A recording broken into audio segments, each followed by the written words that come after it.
ব্রাহ্মণের ঘরে জন্ম আমার, সংস্কৃত বিশ্ববিদ্যালয় থেকে সংস্কৃত ভাষার উপরে পাণ্ডিত্য অর্জন করে 44,441 খানা মন্ত্র পড়ে বেদ পুরাণ রামায়ণ মহাভারত জেন্দা বেস্তা স্মৃতি শ্রুতি মনুসংহিতা শ্রীমৎ ভাগবত গীতা রাজভোগ কালীভোগ ছাড়াও অসংখ্য কিতাবাদি গবেষণা করে দেখলাম 30,000 মন্ত্র শুধুমাত্র মুসলমানদের জন্য লিখেছেন।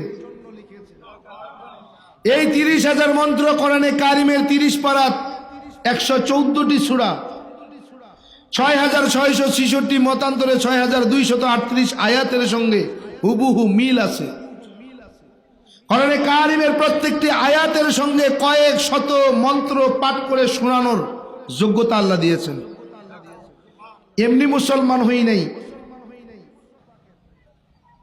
আমার দাদারা কাকারা জেঠারা যারা আছেন তারা আসলে জানেন না হিন্দু সম্পর্কে, হিন্দু ধর্ম সম্পর্কে, হিন্দু ধর্মের গোপন তথ্যগুলো না জানার কারণে তারা সঠিক রাস্তাটা তালাশ করে পান না, খুঁজে পান না। যদি তারা সঠিক রাস্তাটা খুঁজে পেতেন, আমার বিশ্বাস পৃথিবীর জমিনে কোনো অমুসলিম থাকার কথা ছিল না। বিশ্বাস করেন, বাংলাদেশের গীতা, বাংলাদেশের বেদ আর ইন্ডিয়ার বেদ আর গীতার মধ্যে কোনো মিল নেই। বাংলাদেশের বাইবেল ইন্ডিয়ার বাইবেল মিল নেই। বাংলাদেশের ত্রিপিটক আর চীনদের ত্রিপিটকের মধ্যে কোনো মিল নাই। কিন্তু বাংলাদেশের কোরআন, ইন্ডিয়ার কোরআন আর ফ্রান্সের কোরআনের মধ্যে একটা জের জবর নুক্তারও পরিবর্তন নাই। এজন্য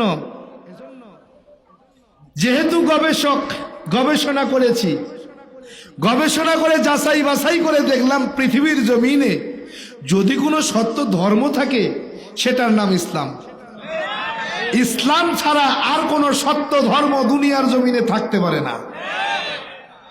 যদি কেউ প্রমাণ করতে পারে ইসলাম ধর্মের মূল গ্রন্থ কোরআনে হাকিমের মধ্যে একটা জের, একটা জবর, একটা নুক্তার পরিবর্তন আছে, আমি কথা দিলাম আমি এরকম সবার সামনে ইসলাম ছেড়ে দিয়ে অমুসলিম হয়ে যাব যদি তুমি দেখাতে পারো আমার কোরআনের ভিতরে একটা জের, একটা জবর, একটা নুক্তার পরিবর্তন আছে।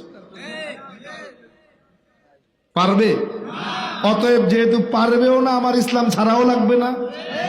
কথা বলেন, আজ পর্যন্ত পৃথিবীর জমিনে যত ধর্মগ্রন্থ, যত দার্শনিক, যত বৈজ্ঞানিক, যত গবেষক কোরআনে কারিমের ভুল বের করতে গিয়েছে, কোরআনে কারিমের ভুল বের করতে গিয়ে নিজের ভুল ধরা পড়ে সে নিজে মুসলমান হয়েছে।